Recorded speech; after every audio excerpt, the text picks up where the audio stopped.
오늘 집중 취재 시간에는 다시 찾아온 고물가 시대에 대해 짚어보도록 하겠습니다. 소비 회복을 노린 정책과 달리 체감 경기는 여전히 녹록지 않은 상황인데요. 자세한 내용 스튜디오에 나와 있는 보도국 취재기자와 함께 이야기 나눠보도록 하겠습니다. 김우영 기자 어서 오십시오. 안녕하세요. 네, 반갑습니다.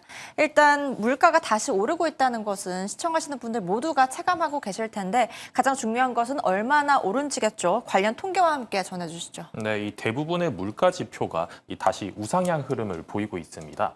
가장 와닿으실 것 같은 소비자 물가 상승률은 지난달 전년 동월 대비 2.4% 오른 것으로 나타났습니다. 특히 소비자 물가 상승률은 두 달 연속 2% 중반에 머물고 있습니다. 문제는 오른 지표가 이뿐만이 아니라는 점인데요. 국내 생산자가 국내 시장에 공급하는 상품과 서비스의 가격 변동을 보여주는 생산자 물가 역시 증가세를 보이고 있습니다. 지난 11월 생산자 물가 상승률은 농축산물 부문을 중심으로 전년 동월 대비 1.9% 올랐습니다. 또 수입 물가 상승률 역시 3분기 양수로 전환 후 지난달 2.2%까지 오른 것으로 조사됐습니다. 네, 현재 한국은행의 물가 안정 목표가 소비자 물가 상승률 2%인데요. 이 점을 감안했을 때는 현재 물가 다소 부담스러운 상황으로 보입니다. 그럼 왜 이렇게 물가가 다시 오르게 된 겁니까? 물가에는 사실 여러 가지 요인이 좀 작용을 하는 편입니다. 특히 한국의 경우에는 아무래도 대외 요인이 좀 크게 작용을 하는데요. 다만 현재의 물가는 정부의 확대 재정과 고환율이 가장 큰 원인으로 분석됩니다. 정부는 얼어붙은 소비 심리를 풀기 위해 올해 하반기 약 13조 원 규모의 민생회복 지원금 정책을 펼쳤습니다. 이로 인해 개인 소비는 일부 살아났지만 당연하게도 그만큼 시중에 풀린 돈도 빠르게 늘었습니다.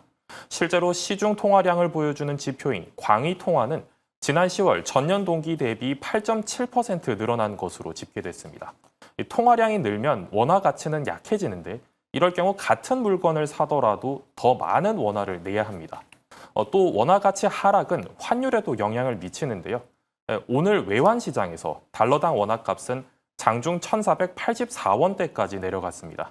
이는 같은 달러 가격으로 물건을 들여와도 기업과 소비자가 부담해야 할 원화 비용이 커진다는 것을 의미합니다.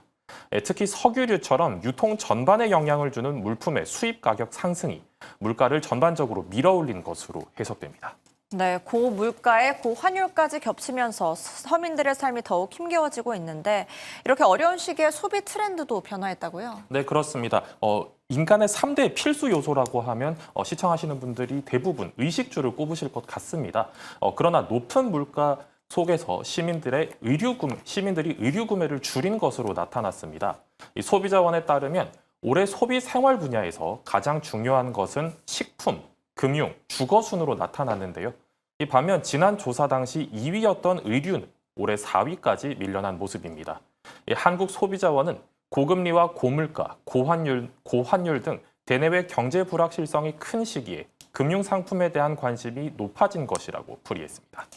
네, 앞서 물가와 환율이 높은 배경에 대해서 정리해 주셨는데 그중 금리가 높은 것이 소비 트렌드에 변화를 줬다는 점이 아주 인상적이었습니다. 현재 시민들이 체감하는 금리 상황은 좀 어떤가요?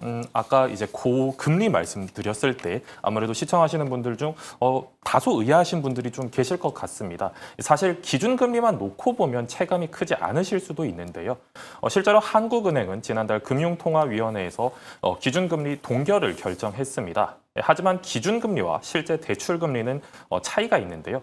변동형 주택담보대출 금리의 기준이 되는 코픽스는 지난달 0.24%포인트 상승했습니다. 3개월 연속 오른 것인데 현재 이 상승폭은 사실 3년 만에 가장 큰 폭의 상승폭입니다. 금리가 오르면 대출을 받은 가계는 원리금 상환 부담이 커질 수밖에 없는데요. 이 경우 자연스럽게 소비에 쓸 수 있는 여력은 줄어들게 됩니다. 이런 상황에서 물가까지 높은 수준을 유지하다 보니 이 소비 회복을 기대했던 정부의 애초의 구상과는 달리 이 체감 소비는 오히려 위축되는 흐름입니다. 결국 고금리와 고물가가 동시에 작용하면서 내수 전반에는 부담으로 작용하고 있다는 분석입니다. 네, 소비 증진과 경기 회복을 노렸던 정책이 오히려 물가 상승과 소비자 부담으로 이어질 수 있다는 걸로 해석이 되고 있습니다.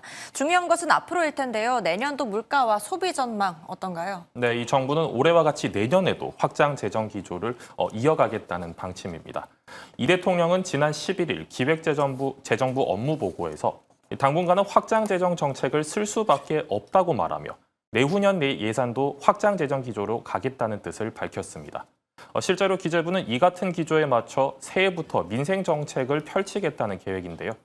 다만 만약 이 과정에서 정부가 또 소비 관련 예산을 늘릴 경우 소비자 물가가 다시 오르는 과정이 되풀이될 것으로 예상됩니다. 이런 경우 사실 기준금리를 높이는 방식으로 유동성을 조절해야 하는데요. 다만 가계부채가 많은 상황이라 기준금리를 섣불리 손대지 못하는 상황입니다. 이 때문에 내년 소비도 회복이나 확대가 아닌 가성비와 필수 요소 중심으로 재편될 것이라는 전망이 나옵니다. 전반적으로는 올해 소비 패턴이 내년에도 좀 이어지지 않을까. 바꿔 얘기하면 내년이라고 해서 뭐 경기가 굉장히 좋아지는 걸 느끼면서 갑자기 고급 사치 이런 재에 대한 수요가 늘어난다라고 생각하기 좀 힘들지 않을까 보고 있습니다. 지난달 한국은행은 내년 성장률과 관련해 내수를 중심으로 성장세가 확대될 거라고 전망했습니다. 정부의 재정 정책이 이 같은 예상과 부합할지 지켜봐야겠습니다. 지금까지 다시 찾아온 고물가 시대에 대해 짚어드렸습니다. 김 기자 수고하셨습니다. 감사합니다.